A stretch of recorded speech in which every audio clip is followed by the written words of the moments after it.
So before I get to the topic on continuous marketing effectiveness measurement, I'm going to take a few minutes to just introduce our company.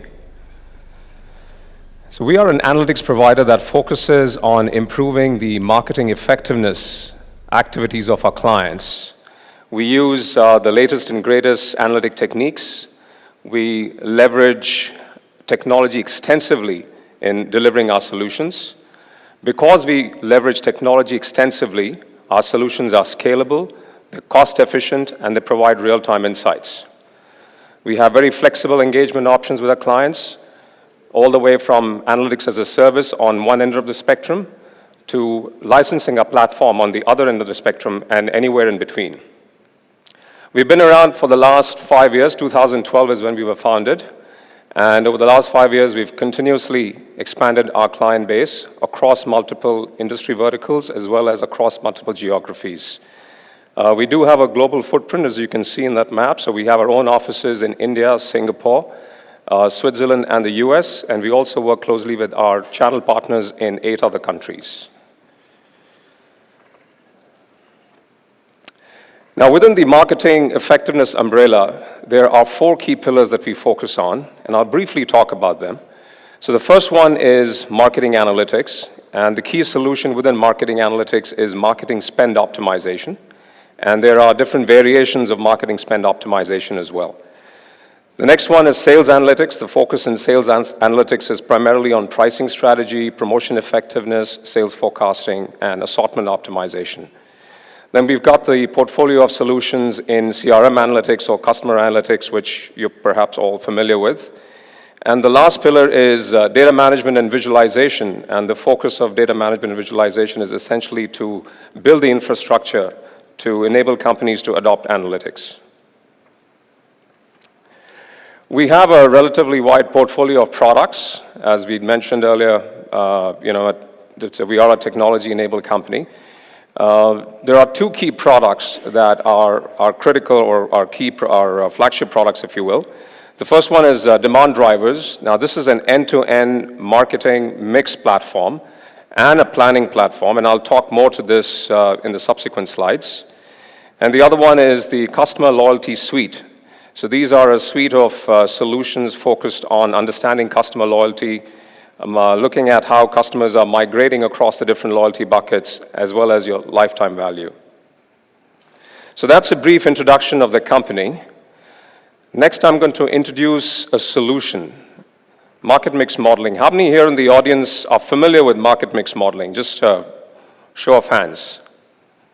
Okay, so there's a reasonable amount. I wanted to know that because then I can pace my subsequent slides accordingly. So for those of you that are not familiar with market mix modeling is essentially an analytical approach which quantifies the effect of marketing and non-marketing activities on your key performance indicator. Now, key performance indicator can be sales, can be number of customers, can be size of loans, size of deposits, whatever your company is keen on tracking. Now, every company invests in marketing because they want the marketing to influence a KPI. And I'm just using sales as a proxy or an example out here. The KPI could be anything. So again, it is an analytical approach which quantifies the effect of marketing and non-marketing activities on sales. Again, sales is an example, as well as estimates the ROI of each marketing activity. So that in a nutshell is what marketing mix modeling is. What's the primary aim of marketing mix modeling? It is to inform planning and give market investment guidance. Now, every company, regardless of the industry they're in, has a planning process. Every company has targets, and they put in place plans to achieve those targets.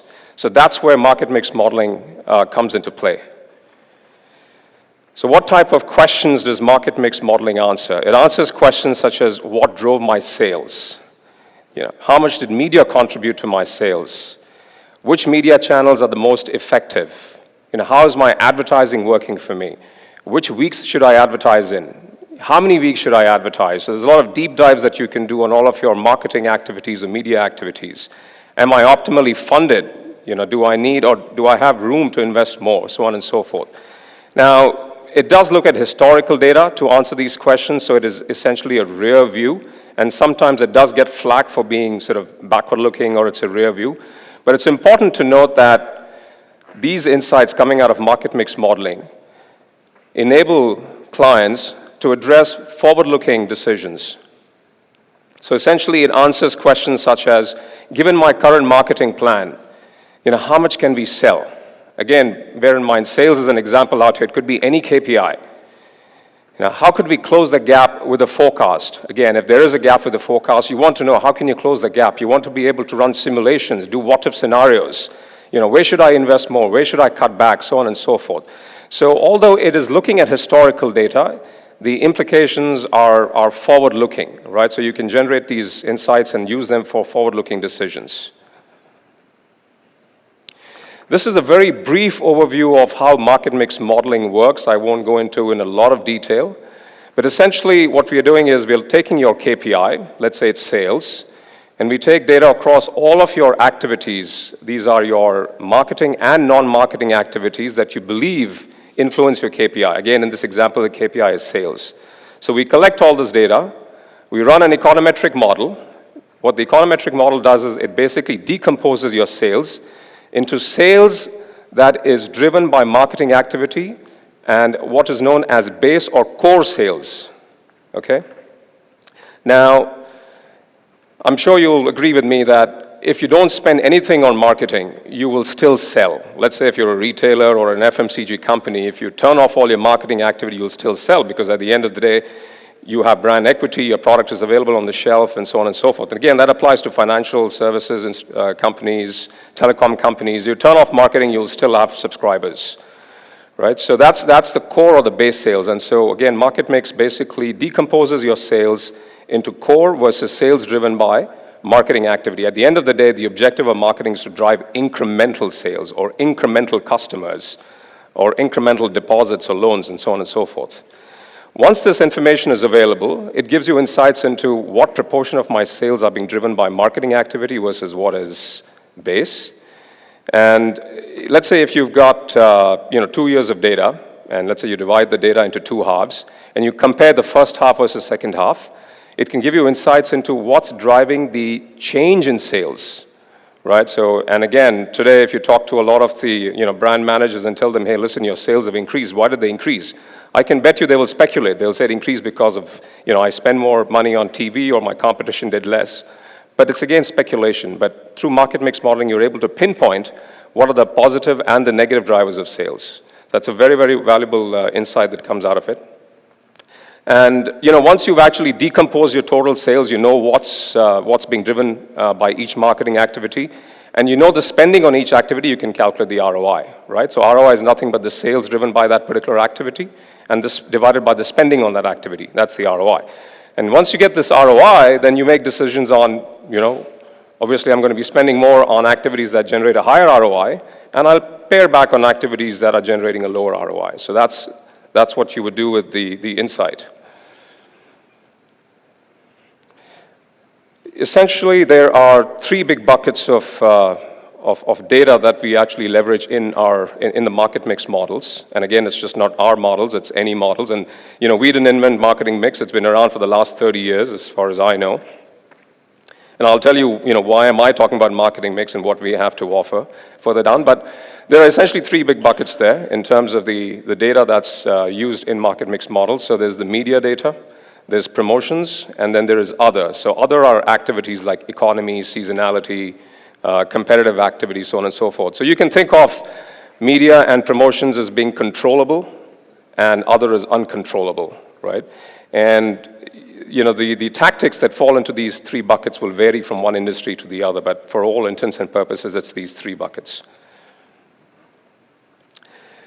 Again, a very brief overview of the process in terms of how it works. So we collect data from those 3 big buckets that I was talking about, including the KPI data.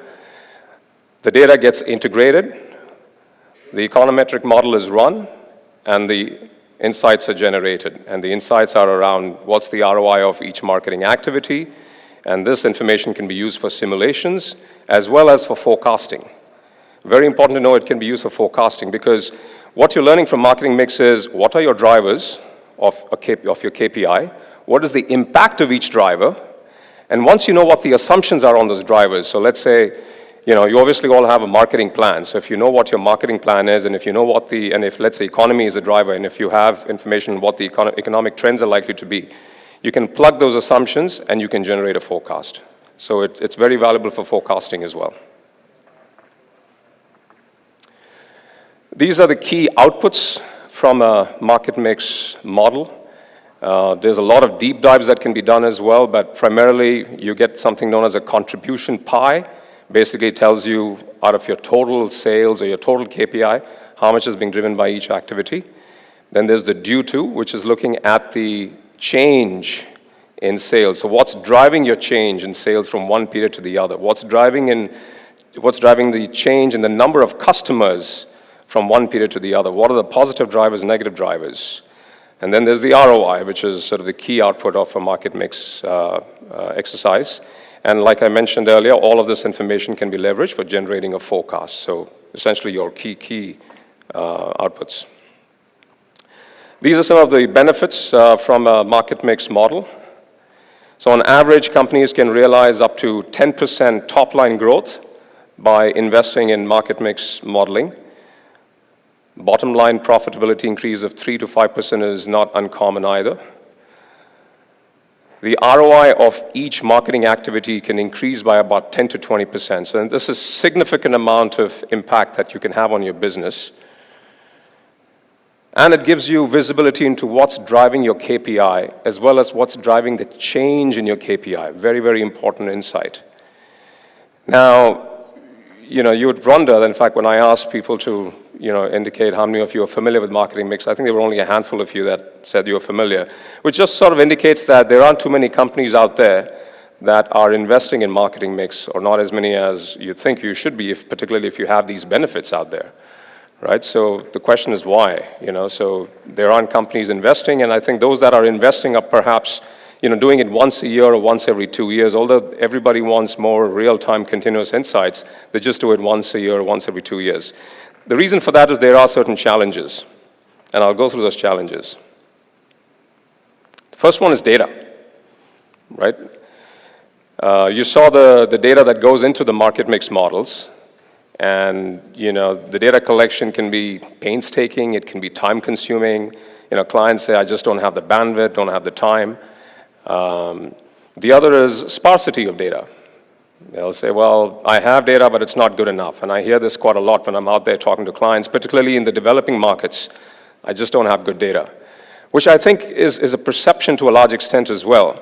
Because when you get to it, you'll find out that you have, your data is good enough. In fact, I had a client in Indonesia, and I, shared marketing mix modeling with him, and he was very interested, but he said at the very outset that, I wish I could do this, but I just don't have good data. So I said, let's humor me, let's actually do a data audit and see what you have. And I also indicated to him that if you don't have good data, I will be the first one to back out, because at the end of the day, I'm going to give you a model, and you're going to generate a forecast for the model, so I have to make sure that the model is not crappy. It's a robust model. So we took about a week or 2 weeks, and we did an audit, and he was pleasantly surprised to see the amount of data he had. Right, and it was good data, the history was there, the granularity was there, and then we ended up doing a market mix project. So that's one thing that is often the case, and when you get to it, you'll find out that you've got adequate data as well. And I'm not saying it's all the time, but it's worthwhile looking into it. But regardless, it's a challenge. Data is a challenge. The other is affordability. Now, data collection takes a while, the analytics takes a while, so marketing mix is not an inexpensive solution. And that's perhaps the reason why companies that do invest in marketing mix do it once a year or once every 2 years, because they say it's unaffordable to do it. Although they'd love to get continuous insights. If you ask them, everybody says, I want real-time insights. I want to know how the marketing activity I executed 3 months ago worked, but they don't have that information because they don't want to fund a market mix modeling because it's not affordable. All right, the next one is actionability. Again, this has gotten some, marketing mix has gotten some flack for lack of actionability as well. And the reason for that is a lot of the suppliers out there today will present marketing mix in the form of a PowerPoint deck, the insights, right? So these are the activities that work, these are the activities that don't work, high ROI, low ROI, spend more on the ones with high ROI, and that's it, right? So it's a deck that sits on your table and it gathers dust. So there aren't any tools being provided, for clients to make it more actionable, whereby they can run simulations and use them in planning. So lack of actionability has been a criticism that marketing mix has faced. And the last one is outdated insights. And this comes up again quite often because, as I mentioned earlier, it could take 2 to 3 months for you to collect the data, and the analysis will last about 2 to 3 months. And then it takes you another couple of months to get on the client's calendar to share the insights. So we're talking about 8 months, from start to finish to share the insights. By the time it gets to senior management, they say, oh, that's outdated. It's too old, right? So that is again, a significant challenge. And so these are the reasons why the adoption rate of marketing mix has been relatively low. Now, some countries, are doing it a lot more than the others. But overall, there are many companies who should be doing it because, again, companies spend a boatload of money on marketing. But how many of them actually measure the effectiveness of their marketing, right? So again, I'm wondering, you must be wondering, what am I doing here? Yes, I've talked to you about marketing mix, and so what do we bring to the table, right? So what's our value proposition, if you will?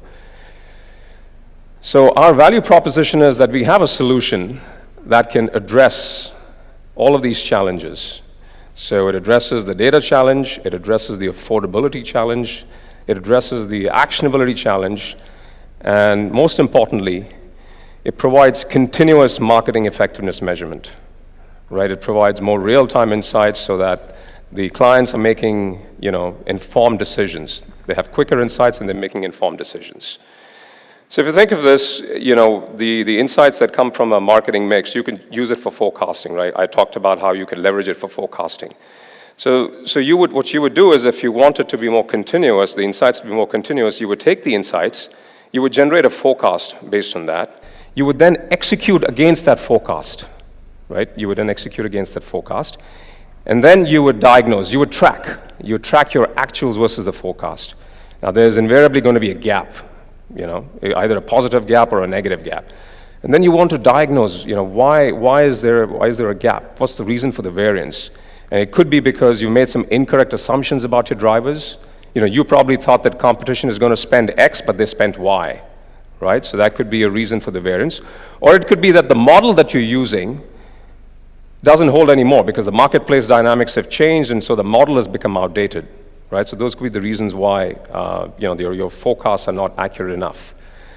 So once that is done, then you can run simulations. You could say, okay, I've got gap versus my forecast. My forecast was much higher than my actuals. Let's say that's the case. How do I close this gap? Which buttons should I push? Which marketing activity should I be investing in? So you can run some simulations.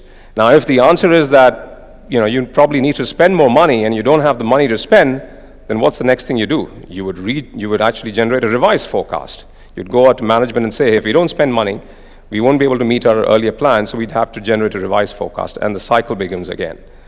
Right? So that's how you can leverage the insights coming out of a marketing mix in a continuous manner, and it becomes really valuable from a planning and forecasting standpoint. Now, how do we do this? I talked about a solution that addresses those challenges. Again, it's because we have a platform called Demand Drivers, and I briefly alluded to this platform as well. It's a web-based end-to-end market mix modeling and a planning platform. There are 6 modules in this platform, and I'll talk to these modules in a little more detail in the subsequent slides. So you have there's a module for data input where you load the data. It's data review, modeling, reporting, simulations, and then planning. So it's sort of an end-to-end modeling cum planning platform. So I'll talk to each of the modules in a little bit of detail here. So the first module is the data input module. So this is where you would load the data into the platform. And again, you load the data, you could edit the data in the platform, you can create new measures. So you already have some existing measures, you can create new measures out of them. And there are multiple options to load the data in the platform. So it could be a manual load in a prescribed template, or we can actually pull the data through APIs. So, clients provide us with the APIs for different data sources. We pull it. The other way would be for the clients to push the data using our platform's API, right? So these are the three options that we have. And if there are APIs that are being used, it gives us an opportunity to automate the process, which we've done for a few clients, right? So we've actually automated this entire process, the ones that actually want to use this on an ongoing, continuous basis. And then the frequency of data pull can be customized. Typically, it's monthly or quarterly. We haven't really had any clients saying, I want the data loaded in the platform on a weekly basis, because some data, such as digital data, may be available by minute. But if you're doing a marketing mix, you're not just evaluating digital, you're basically evaluating all of your marketing activities. And the data on those other activities are not available at such periodicity, which is daily or weekly or by minute. Mostly it's weekly or monthly. But the data uploads that we've seen usually happen monthly or quarterly. The next module is the data review module. So this is where the users can actually do a descriptive analysis of the data that's been loaded. You can obviously want to do that because you want to evaluate the business trends. If you have experience with modeling, this is also critical because you want to generate the hypothesis that goes into modeling, right? And then more importantly, it's also to identify any outliers in the data. Again, we have, this particular module generates charts and tables, and so you could sort of review the data. The next two modules are modeling and reporting. Those are the next two modules. The modeling module in here was actually customized for market mix. There are obviously a lot of modeling tools out there, but we created one from scratch so that we could customize it. And it has, additive and multiplicative model forms. We use Bayesian priors, and this comes in handy, particularly when you have holes in data, when there is, data sparsity. There are several transformations that are used in market mix modeling, data transformations, and these are embedded in the platform. For instance, TV actually has a lagged impact on your KPI, on sales, right? And so there's something known as ad stock, which is a transformation that's used, but we've already embedded in the platform. And likewise, we have a number of other industry standard transformations that are already embedded in the platform. It provides detailed model diagnostics, and the screenshots that you're seeing are from the platform, by the way. The reporting module generates all of the standard market mix outputs that I alluded to earlier. So, you have your contributions, your due tos, your ROIs. These are all generated in the reporting module. Next up is the simulation module. So this is where users can run simulations and optimizations on their marketing data. And simulation is essentially a user-driven what-if scenario analysis. So you could basically say, hey, what happens if I increase my investment in one marketing activity or reduce my investment in another marketing activity? Optimization is more automated, system-generated algorithm that basically helps you maximize your revenue or your profit based on certain constraints. So you could basically say, I want to maximize my revenue, and here's my total marketing budget. These are all of the marketing tactics, and here's the constraints I'm providing across the spending for those marketing tactics, and the system basically tells you what's the optimal allocation of your marketing budget across all of those tactics. So that's sort of optimization. And it has the platform has a very user-friendly dashboard to view the results of simulation and optimization. And the last module is the forecasting. We also call it the planning module, because planning is more than forecasting.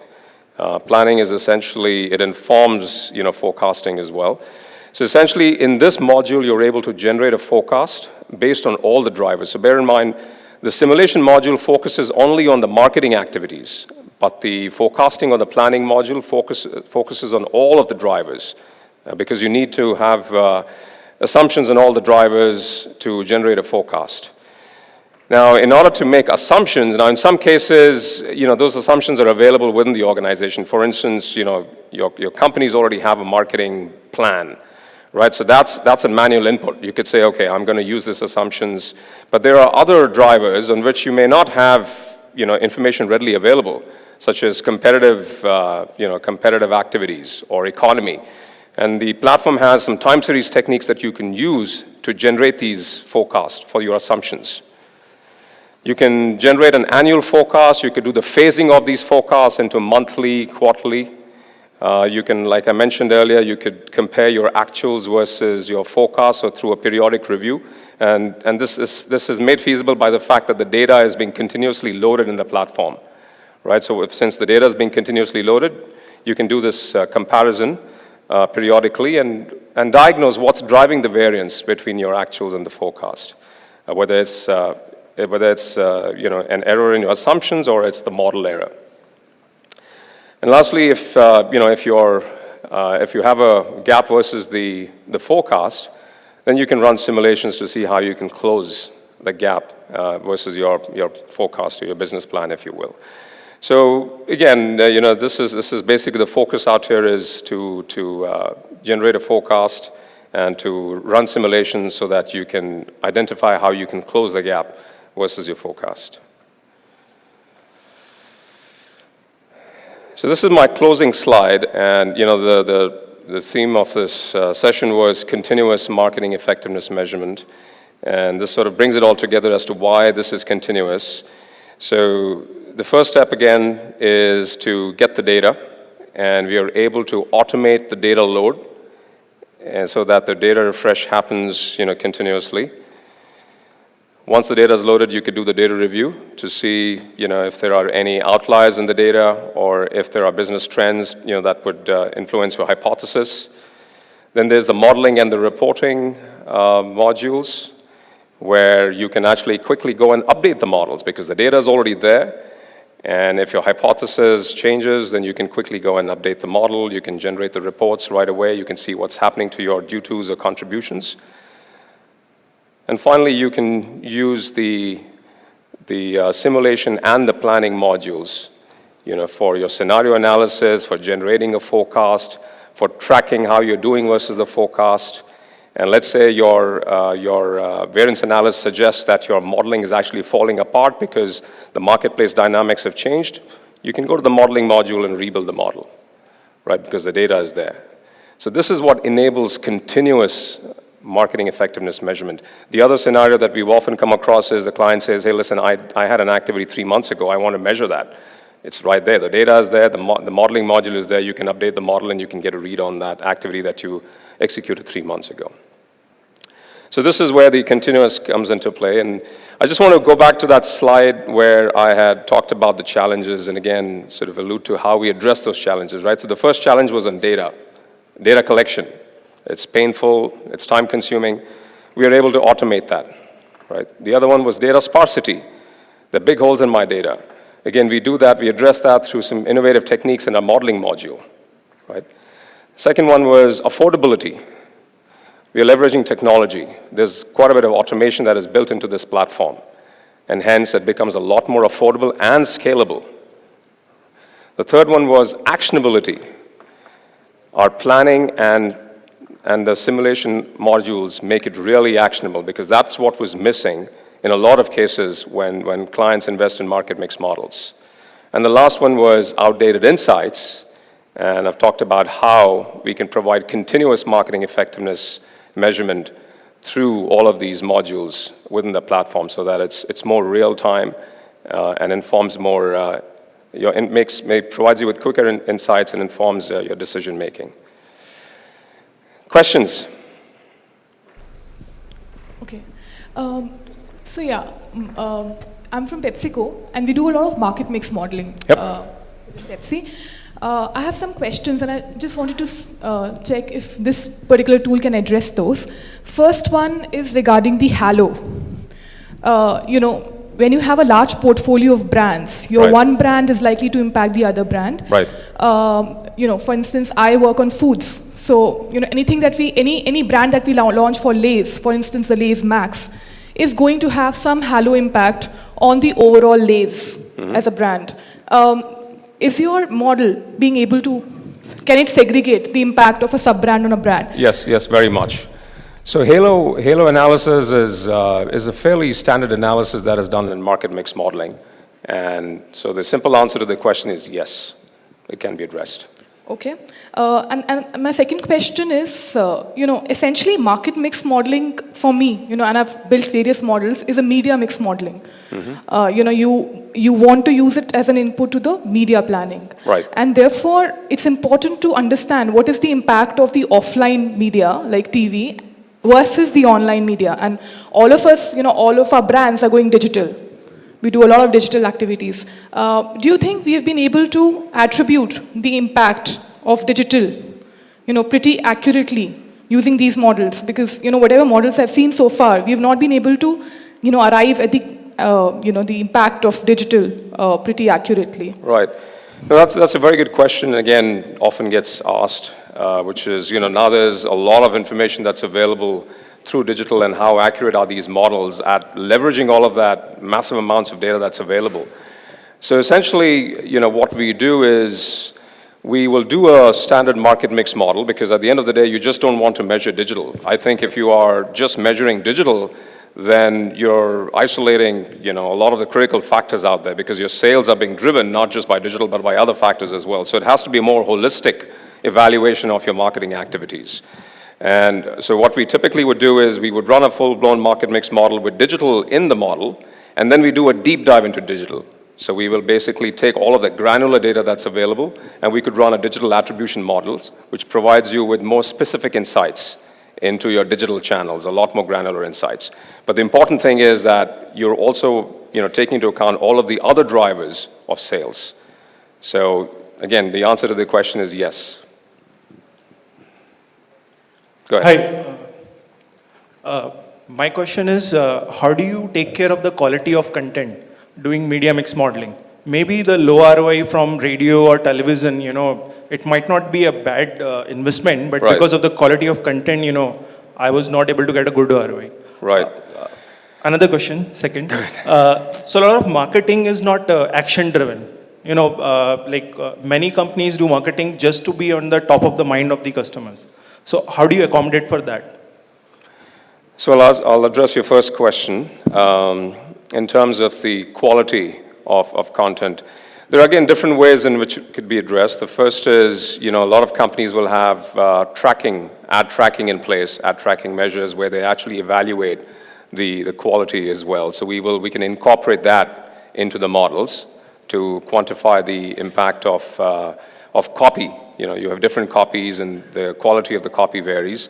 The other thing you could also do is, you could basically look at different copies, and you can sort of, get the key themes across those copies. So you can segment them and say, okay, this is a copy that's focused on equity. This is a copy that's focused on new product. This is a humor copy. This is, a story copy, whatever it is. You come up with different categorizations, and the data can actually go into the models at that level. And that way you can then evaluate, what's the impact of the theme of that copy, right? Are copies that have humor better than the copies that don't have humor? Or copies that have celebrities, are they better than the ones that don't have celebrities? So you can actually, you can segment your copies and then take them into the analysis. So that's the answer to the first one. The second one was, I'm sorry, again? So basically, a lot of marketing, just like companies do, to be at the top of the mind of the yes, customer. Top of mind, okay. So you're very right. The objective of marketing is not just to drive sales, but it's also to build equity, drive awareness, and we have solutions that address that. So I guess in one of my slides where I talked about our solutions, there was a solution called brand equity drivers. So what we do out there is we will analyze the impact of marketing activity on brand equity. It could be awareness, could be consideration. So, and a lot of clients say, well, I don't want to measure the impact of marketing on my sales because that's not a priority now. I want to make sure that's actually driving awareness or building my brand equity because that's more critical. And so the only piece of information that we would need there would be data from equity trackers that you have. And the process is the same. We'll still provide insights on which marketing activities have a bigger impact on equity or awareness or top of mind awareness, so on and so forth. Yep. Thank you. You're welcome.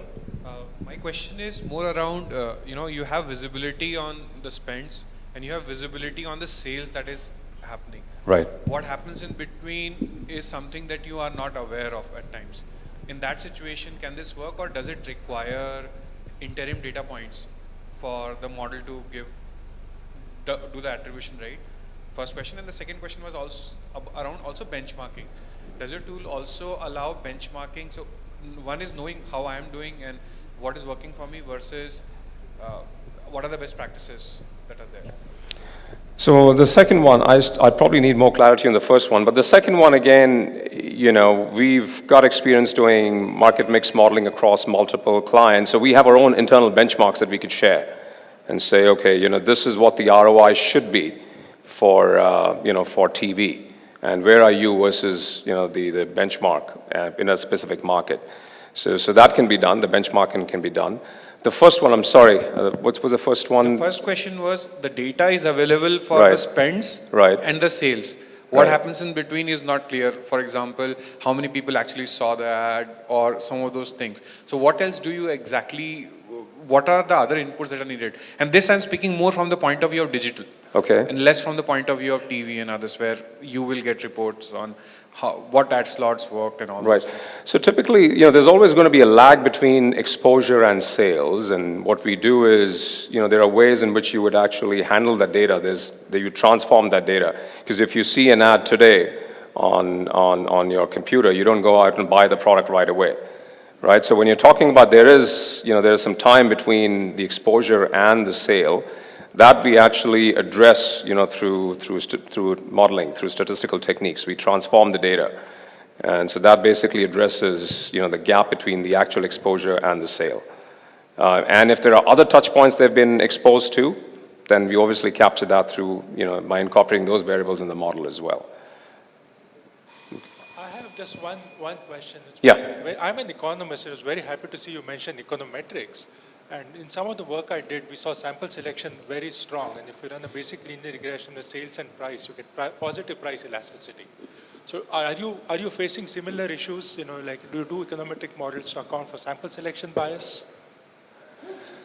So typically the econometric variables that we are taking into account are, you know, macroeconomic factors, and right. So this is data that's coming from secondary sources, typically, you know, GDP, inflation, and it just sort of goes into the model and quantifies the impact of those variables. So I'm not sure I've encountered what you are talking about. Yeah, so if you have sales on the left-hand side and price on the right-hand Correct. side, let's say you have weekly data. Correct. And if you run a simple linear regression, the coefficient on price comes out positive. Okay. So, but if you use an econometric technique, then you get the right negative price elasticity. Right. So I was wondering if you do that sort of econometrics. Yeah, because we typically, when we encounter those issues, and there are ways and means in which we actually tackle that, because again, when our modelers are modeling, they might come up with a price coefficient which is positive, which is obviously counterintuitive, right? So they use, you know, other techniques to make sure that the direction of the coefficient is meaningful. Correct. Right. Good. Thank you.